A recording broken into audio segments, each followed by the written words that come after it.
যে বিদ্যুতৰ সমস্যা সকলো ঠাইতে থাকে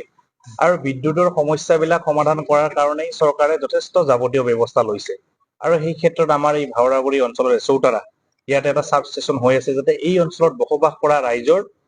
বিদ্যুতৰ নাটনিৰ সমস্যাটো নহয়, ভল্টেজৰ সমস্যা নহয়, তাৰ কাৰণে এই ষ্টেচনটো আমাৰ বনোৱা ইতিমধ্যে কাম কাজ চলি আছে আৰু এই কাম কাজৰ যাৱতীয় আজি পৰ্যবেক্ষণ কৰাৰ কাৰণে মই আহিছো। আমাৰ ইয়াৰে লোকেল এমচিএল এখনমানীয় আন্তাচালি ডাঙৰীয়া মোৰ লগত আহিছে, এজিএম ডাঙৰীয়া আছে আৰু এই কামটো খুব সোনকালে মানে কৰি যাতে এই অঞ্চলৰ যি 28-29খন গাঁও আছে এই গাঁৱৰ ৰাইজবিলাকক আমি বিদ্যুতৰ ক্ষেত্ৰত তেওঁলোকক যি সুবিধা এই সুবিধাখিনি দিব পাৰো তাৰ কাৰণে ষ্টেচনটোৰ কাম মই চোৱা চিতা কৰিলো। বেছি দিন নালাগিব আৰু 1 মাহৰ ভিতৰতে এই সমস্যাটো সমাধান হ'ব আৰু এই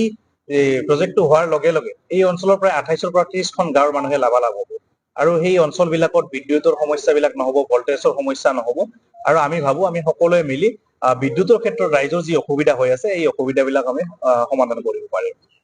যে যথেষ্ট কিছুমান এনেকুৱা আছে যে সাইনবোৰ্ড ইতিমধ্যে কৰি থোৱা হৈছে কিন্তু ৰাস্তাৰ কাম এতিয়াও আৰম্ভ হোৱা নাই বা বাওঁসুঙুৰি সমষ্টিৰ অন্তৰ্গত বহু এনেকুৱা ঠাই আছে য'ত আগতেই কন্ট্ৰেক্টৰ বিলাকে তেওঁলোকে কামসমূহৰ কাৰণে সাইনবোৰ্ড গাড়ী থৈছে কিন্তু কাম সম্পূৰ্ণ হোৱা নাই। ইতিমধ্যে ৰিভিউ মিটিঙত আমি সকলোৱে আছিলো, এমচিএলএ ডাঙৰীয়া আছিল, বিটিচি প্ৰধান হাগ্ৰামা মহিলী ছাৰে এটা কথা কৈছে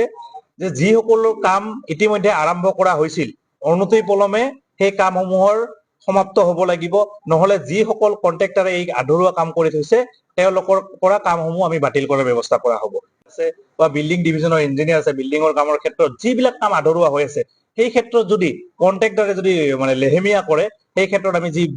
ডিপাৰ্টমেণ্টেলি যি ব্যৱস্থা কৰিব লাগে ব্যৱস্থা লোৱাৰ কাৰণে ইতিমধ্যে আমি পদক্ষেপ লৈছো আৰু মই আপোনালোকৰ জৰিয়তে আকৌ এবাৰ ক'ব বিচাৰিছো যিসকল সন্মানীয় কন্ট্ৰেক্টৰে ইতিমধ্যে কাম লৈছে কামসমূহ যাতে আধৰুৱাকে পেলাই নাৰাখে কাৰণ ৰাইজৰ যথেষ্ট অসুবিধা হৈ আছে আৰু ৰাইজৰ সমস্যা সমাধান কৰিবলৈ আমি ইয়াত আহিছো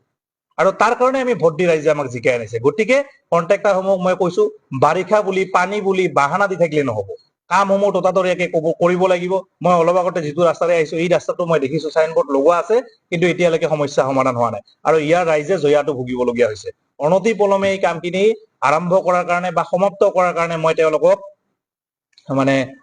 পৰামৰ্শ দিছো, নহলে তাৰ কাৰণে যি যাৱতীয় ব্যৱস্থা কৰিব লাগে আমি কৰিম। মন্ত্ৰী তেখেতৰ লগতো আলোচনা হৈছে, 22 তাৰিখৰ পিছত আৰু এখন আলোচনা আছে, তাৰ পিছতে যি সৌৰ শক্তিৰ ব্যৱস্থা আৰু এই ব্যৱস্থা লৈ আৰু এটা কথা হৈছে যে গাঁৱে ভূঞে এই বস্তুটো যাই পোৱা নাই কাৰণ এৱাৰনেছৰ যথেষ্ট আমাৰ